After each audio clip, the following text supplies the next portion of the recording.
தென்னாடுடைய சிவனே போற்றி, எந்நாட்டவர்க்கும் இறைவா போற்றி, காவாய் கனக திரளே போற்றி, கைலை மலையானே போற்றி போற்றி, எல்லாம் வல்ல சிவனை வணங்கி உலகெங்கும் ஆளும் அத்துணை தனுசு ராசி நண்பர்களுக்கும் உங்கள் ஜோதிடர் ஆய்வாளர் கோவை குருமூர்த்தியின் இனிய வணக்கம்.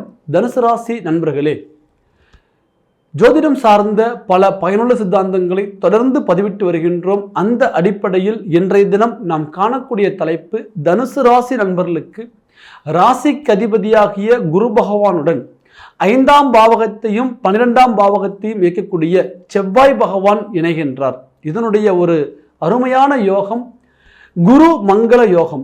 இந்த கால அமைப்பு உங்களுடைய வாழ்க்கையில எது போல ஒரு மாற்றங்கள் உருவாகும், நீங்க சந்திக்க போற முன்னேற்றங்கள் என்ன, எந்த ஸ்தானத்துல உங்களுடைய முயற்சிகளை பலப்படுத்தணும், எந்த இடத்துல கவனமா இருக்கணும் அப்படிங்கிற ஒரு பலன் இந்த பதிவுல நம்ம துல்லியமா பார்க்க போறோம். நம்ம சேனலை முதல் முறையா பார்க்குறவங்க நீங்களா இருந்தா சப்ஸ்கிரைப் பண்ணிக்கோங்க, பெல் பட்டன் கிளிக் பண்ணி ஆல் ஆப்ஷன் கொடுத்துக்கோங்க. என்னுடைய காணொளிகள் உங்களுக்கு உடனுக்குடனே வந்து அடையும். தனுசு ராசி நண்பர்களே, ஒரு ராசிக்கு 12ஆம் அதிபதி 6ஆம் பாவகத்தில் மறைவது மிக ஒரு அற்புதமான ஒரு காலமைப்பு. கெட்டவன் கெட்டிடில் கிட்டிடும் ராஜ யோகம் என்று சொல்கின்றோம். தனுசு ராசியில பிறந்தவங்க 90% பலவிதமான திறமைகளை உள்ளடக்கக்கூடியவர்கள். காலப்புருஷ சக்கரத்தில் 9ஆம் ராசியாக வரக்கூடிய நண்பர்கள் குரு பகவானின் அமைப்பு பெற்றவர்கள். தான் கெட்டாலும் தன்னை சார்ந்தவங்க கெடக்கூடாது, தன்னை சுற்றி உள்ளவர்கள் பாதிக்கப்படக்கூடாது, எந்த இடத்துலையும் தன்னுடைய சுய மரியாதையோ கௌரவமோ அந்தஸ்தோ பறிபோயிடக்கூடாது அப்படிங்கிறதுல தெளிவான முறையில் இருப்பீங்க. நீங்களும் ஒரு நல்ல ஒரு நன்னிலையில வரணும் அப்படிங்கக்கூடிய ஒரு எண்ணத்தோடையும், உங்களை சார்ந்தவங்களும் நல்ல நிலைமையில இருக்கணும் அப்படிங்கக்கூடிய ஒரு பெருந்தன்மையோடையும் பயணிக்கக்கூடியவங்க தான் தனுசு ராசி நண்பர்கள். தான் கெட்டாலும் மற்றவர்கள் கெடக்கூடாது என்று நினைக்கக்கூடியவர்கள், தன்னுடைய சொந்த பந்தங்கள் உறவு முறைகளுக்காக முக்கியத்துவம் கொடுக்கக்கூடியவர்கள். உங்களுடைய வாழ்க்கையில நீங்க இதுவரையும் நீங்க போன பாதையில பலவிதமான சரிவுகள் கடந்த காலகட்டத்தில் 7.5 சனியுடைய பிடியில சிக்கி இழக்கிறதுக்கு இனி எதுவும் இல்லை, எல்லாமே இழந்தாச்சு அப்படிங்கக்கூடிய ஒரு நிலை. இதிலிருந்து மாற்றம் வருமா, நம்ம வாழ்க்கை ஒரு முன்னேற்றம் அடையுமா, நம்மளுடைய வாழ்க்கை ஒரு வளர்ச்சியில் இருக்குமா அப்படின்னு நினைக்கக்கூடிய ஒரு காலகட்டம் இந்த காலமைப்பு. இந்த காலமைப்புல பாருங்க, சனி பகவான் உங்களுக்கு மிகப்பெரிய ஒரு கெடுதலை கொடுத்திருந்தாலும் கூட அவர் வக்ர நிலையில் இருக்கின்றார். இந்த தருணத்தில் தன்னுடைய ராசிக்கு அதிபதி 6ஆம் பாவகத்தில் மறைந்து ஒரு சில தடுமாற்றமான சூழ்நிலையில் நீங்க இருந்தாலும் கூட 12ஆம் பாவகாதிபதி 5ஆம் பாவகாதிபதி ராசி பகவானுடன் இணைந்து மிகப்பெரிய ஒரு மாற்றத்தையும் ஒரு வேகத்தையும் ஒரு முன்னேற்றத்தையும் கொடுக்கக்கூடிய ஒரு காலமைப்பாக இருக்கின்ற இந்த காலம் உங்களுக்கு ஒரு அருமையான ஒரு வசந்த காலம்னே சொல்லலாம்.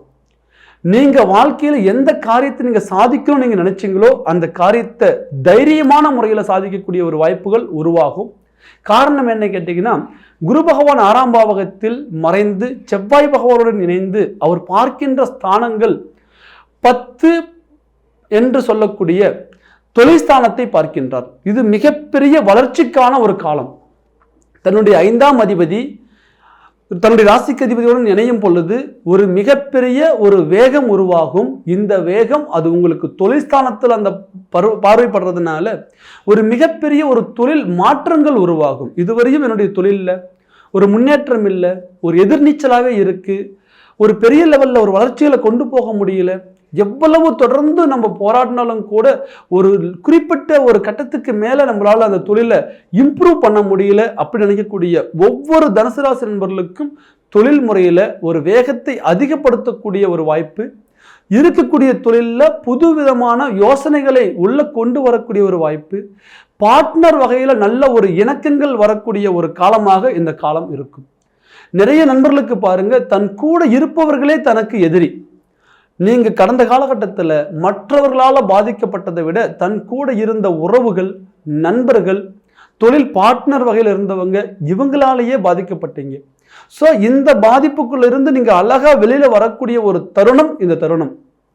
12ஆம் அதிபதி குரு பகவானுடன் இணைந்து அவருடைய பார்வை, உங்களுடைய அந்த குரு பகவானுடைய பார்வை 10ஆம் பாவகத்திற்கு, அந்த செவ்வாய் பகவானுடைய பார்வை 12ஆம் பாவகத்திற்கு. ஒரு சத்ரு ஸ்தானத்தில் அமர்ந்த செவ்வாய் பகவான் விரயஸ்தானத்தை பார்ப்பது மிகப்பெரிய ஒரு தொழில் தடையை விளக்கக்கூடிய ஒரு காலம். உங்களுடைய வாழ்க்கையில தொழில் தடை மட்டும் இல்லை, நீங்க எதை சார்ந்த ஒரு சில பிரச்சனைகள் இருந்தாலும் சரி, அந்த பிரச்சனைகள் இருந்து அழகா வெளியில வரக்கூடிய ஒரு கால அமைப்பா இருக்கும். குடும்ப ரீதியா ஒரு சில கருத்து வேறுபாடு, மன ஒற்றுமை இல்லை, குடும்பத்தில் ஒரு சரியான ஒரு நிம்மதி இல்லை, கணவன் மனைவிக்குள்ள நல்ல இணக்கம் இல்லை, கண்டிப்பாக மாறுதல் வரும்.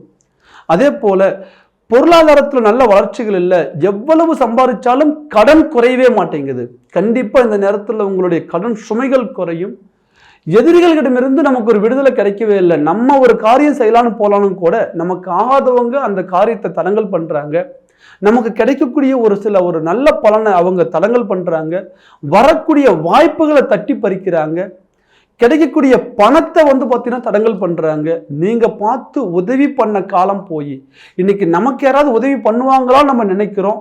அப்படி மீண்டும் உதவி பண்றதுக்கு ஒருத்தர் வராங்கன்னா இன்னொரு நபரால் அந்த உதவிகள் தடைப்படுது.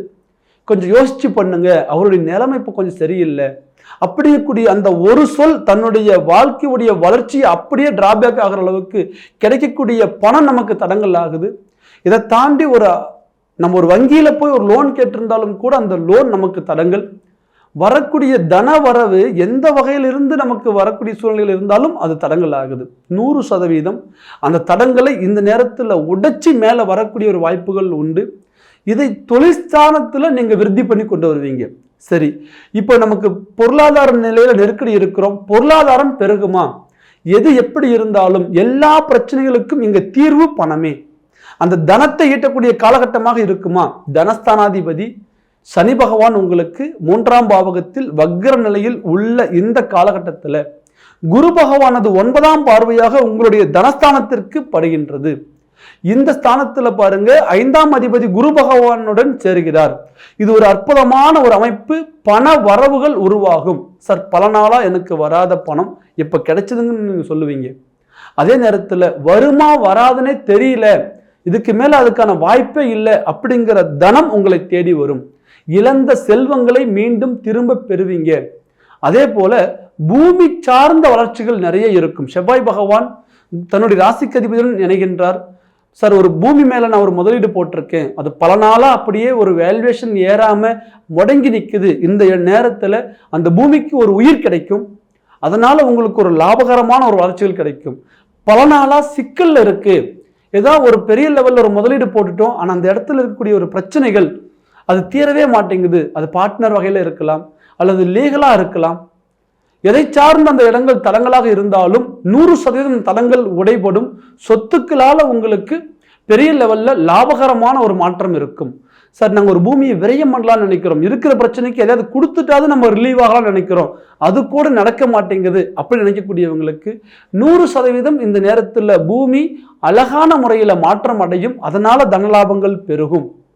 அதே போல எங்களுடைய சொந்த வீடு இருக்கு, அந்த வீடு நம்ம மாற்றம் பண்ணி நம்ம ஒரு ரெனோவேஷன் பண்ணலாம்னு நினைக்கிறோம், ஆனால் தடங்கள் ஆகுது, அந்த காரியம் நடக்கல.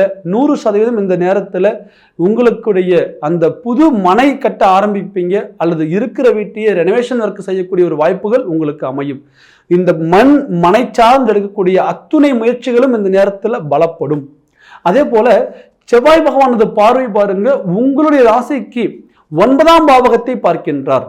அப்போ இந்த தருணத்துல தந்தை மகன் மகள் இவங்களுக்குள்ள இருக்கக்கூடிய பிரச்சனைகள் தீரும். பூர்வ புண்ணிய சொத்துக்கள் இருக்கக்கூடிய பிரச்சனைகள் தீரும். அதே நேரத்தில் வழக்குகள் தொடர்ந்து போயிட்டு இருந்தா அந்த வழக்குகள் தீரும். எதனால நீங்க மன உளைச்சல் இழந்து ஒரு நிம்மதி இழந்து இருக்கிறீங்களோ அந்த மன உளைச்சல்கள் விலகும். அதே போல தந்தை வழி உறவுகளால வரக்கூடிய சிக்கல்கள் தீரும். அது அத்தையாக இருக்கலாம் அல்லது மாமாவாக இருக்கலாம் அல்லது பெரியப்பா சித்தப்பா வகையாக இருக்கலாம். யாரால் அந்த அங்கும் பங்காளிகள் என்று சொல்லக்கூடியவர்களால வரக்கூடிய பிரச்சனைகள் கண்டிப்பாக தீரும். அது சொத்து வகையில குறிப்பா தீரக்கூடிய ஒரு வாய்ப்புகள் உண்டு. அதே போல உங்களுடைய வாழ்க்கையில மிக முக்கியமான ஒரு விஷயம், தன்னுடைய ராசியை செவ்வாய் பகவான் பார்க்கின்றார். 5ஆம் பாவகாதிபதி செவ்வாய் பகவான் தன்னுடைய ராசியை பார்க்கின்றார். அப்போ இந்த நேரத்தில் தனுசு ராசி நண்பர்களுக்கு ஒரு புது வேகம் உருவாகும். ஆல்ரெடி 7 சனியில சிக்கி ஒரு மந்தமான நிலையில பயணம் பண்ணிட்டு இருக்கிறோம். எது மேலேயும் நமக்கு ஒரு பெரிய லெவலில் இன்ட்ரெஸ்ட் போக மாட்டேங்குது. எந்த காரியத்தை செய்யறதுக்கும் ஒரு மனசு ஒரு ஆயத்தமாக மாட்டேங்குது. சரி, இதுவரையும் நமக்கு எல்லாம் நஷ்டம், இனியாவது நம்ம பெரிய லெவலில் வளர்ந்துட போறோமா அப்படிங்கிற கேள்வி நமக்குள்ளேயே இருக்குது. உங்களை மாதிரி வேகமாக செயல்பட்டவங்களும் இல்லை, இன்னைக்கு உங்களை மாதிரி முடங்கி நிற்கிறவங்களும் இல்லை. அவ்வளவு ஒரு மந்த நிலையில் உள்ள உங்களுக்கு ஒரு புதுவிதமான ஒரு வேகத்தை செவ்வாய் பகவான் உங்களுடைய ராசியை பார்ப்பதன் மூலம் கொடுக்கின்றார். அப்போ இந்த தருணம் பாருங்க, மிக அருமையான முறையில் உங்களுடைய முயற்சிகளை பலப்படுத்துவீங்க. மிகப்பெரிய லெவலில் அந்த வளர்ச்சிகள் அடையும். வெளிநாடு வெளி மாநிலம் சார்ந்த வாழ்பவர்களுக்கு இது ஒரு நல்ல ஒரு அற்புதமான ஒரு மாற்றத்தை கொடுக்கும். ஏன்னா 12ஆம் பாவகம்ங்கிறது அயல் நாடு, அயல் தேசம், அந்நிய தேசம் என்று சொல்கின்றோம். அப்ராட்ல இருக்கிறோம், மிகப்பெரிய வளர்ச்சி இல்லை, எல்லாமே நம்ம முயற்சி பண்றோம், ஏதோ ஒரு வகையில தடங்கள் ஆகுது. அப்போ இந்த நேரத்தில் அந்த தடங்கல்கள் எல்லாம் விலகக்கூடிய ஒரு வாய்ப்பாக அமையுமா? 90% விலகக்கூடிய ஒரு வாய்ப்புகள் இருக்கு. அதே போல இந்த இடத்துல நாங்க பெரிய லெவல்ல சாதிக்கணும்னு நினைக்கிறோம். ஏன்னா வருமானம் எவ்வளவு வந்தாலும் பத்துல, தீராத ஒரு செலவுகள், தீராத விரயங்கள், தேவையில்லாத நஷ்டங்கள், தேவையில்லாத மன உளைச்சல், கண்டிப்பாக இந்த உளைச்சல்கள் தீரும். 12ஆம் பாவகம்ங்கிறது இடமாற்றம். நிறைய பேருக்கு பாருங்க, தொழில் இந்த நேரத்தில் மாற்றம் பண்ணுவீங்க, தொழில் வகையில் இடமாற்றம் ஆவீங்க, சொந்த ஊர் விட்டு இன்னொரு இடத்துக்கு போய் தொழிலை புதுசாக உருவாக்குவீங்க, இருக்கிற இடத்துல இருந்து இன்னொரு இடத்துக்கு தன்னுடைய தொழிலை ஷிஃப்டிங் பண்ணக்கூடிய ஒரு வாய்ப்புகள் அமையும். இந்த நேரத்தில் பதவி உயர்வுகள் பலப்படும். அப்போ 100% நீங்க எடுக்கக்கூடிய உத்தியோக ரீதியான முயற்சிகள் உங்களுக்கு சாதகமாக இருக்கும். உயர் அதிகாரிகளுடைய ஒரு ஆதரவு நமக்கு சரியான முறையில் இருக்கும். சார், இதுக்கு முன்னாடி எனக்கு மேலே இருக்கக்கூடிய அந்த சீனியர் ஆஃபீஸர்களுடைய சப்போர்ட் எனக்கு பெரிய லெவலில் இல்லை, நம்ம ஒரு நல்ல அந்தஸ்தில் இருக்கிறோம், ஒரு நல்ல போஸ்டிங்கில் இருக்கிறோம், ஆனால் அதுக்கான மரியாதை நமக்கு இல்லை, அதுக்கான ஒரு பதவி உயர்வுகள் நமக்கு இல்லைன்னு நினைக்கக்கூடியவங்களுக்கு இது ஒரு அற்புதமான ஒரு மாற்றத்தை கொடுக்கும். ஒரு நல்ல ஒரு பொசிஷன்ல இருந்து தேவையில்லாத ஒரு வீண் பழியில நான் சிக்கிட்டேன், இன்னைக்கு அதனால என்னுடைய ஒரு இவ்வளவு நாள் நம்ம கஷ்டப்பட்டு சேர்த்து வச்சிருந்த அந்த கௌரவம், அந்த அந்தஸ்து, மரியாதை ஒரு சின்ன பிரச்சனையால அது அப்படியே விலகி நிற்குது, எனக்கு ஒரு தலகுனிவு வந்துருச்சு. 90% உங்க மேல சுமத்தப்பட்ட குற்றச்சாட்டு போலிங்கிறத நிரூபிப்பீங்க. உங்க மேல தேவையில்லாத வீண் பழிகள் வந்திருந்த அந்த வீண் பழிகள் விலகும். செவ்வாய் பகவான் ஒரு குற்றத்தை உணர்த்தக்கூடியவர், குற்றத்தை நிரூபிக்கக்கூடியவர். தவறு உண்டா இல்லையா, ஏன்னா அவர் சேனாதிபதி, வழி நடத்தக்கூடியவர், அரசனுக்கே இது சரி இது தப்புன்னு புத்தி சொல்லக்கூடியவர்.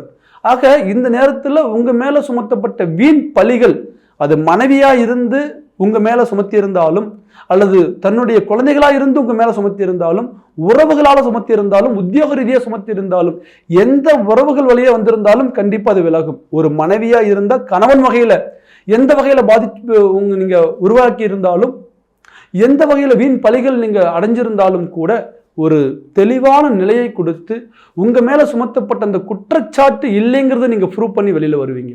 அதே போல இந்த நேரத்தில் நீங்க இருக்கக்கூடிய முயற்சிகளை பலப்படுத்தி பல மடங்கு வளரக்கூடிய ஒரு வாய்ப்புகள் இந்த தருணம் கொடுக்கும். தனுசு ராசி நண்பர்களே, வாழ்க்கையில எல்லா நேரமும் ஒருத்தருக்கு சாதகமா இருக்குமானா கண்டிப்பா இருக்காது.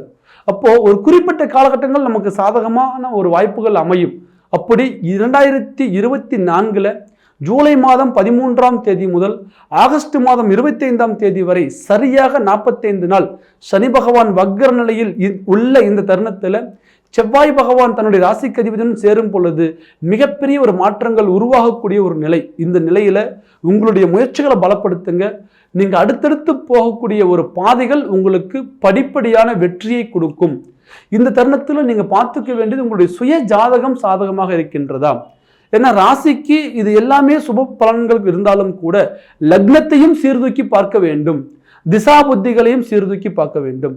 அப்போ தன்னுடைய ராசி பிளஸ் பார்த்தீங்கன்னா லக்னம், திசா புத்தி, இது மூணும் கனெக்ட் ஆகும் போது தான் நமக்கு முழுமையான பலன் என்று சொல்லலாம். அப்போ இந்த நேரத்தில் கோச்சாரப்படி ராசிக்கு இவ்வளவு ஒரு சுபத்தன்மைகள் அமையக்கூடிய காலகட்டத்தில் திசா புத்திகள் சாதகமாக இருந்துட்டால் 100% நீங்க சாதிக்கிறது உறுதி.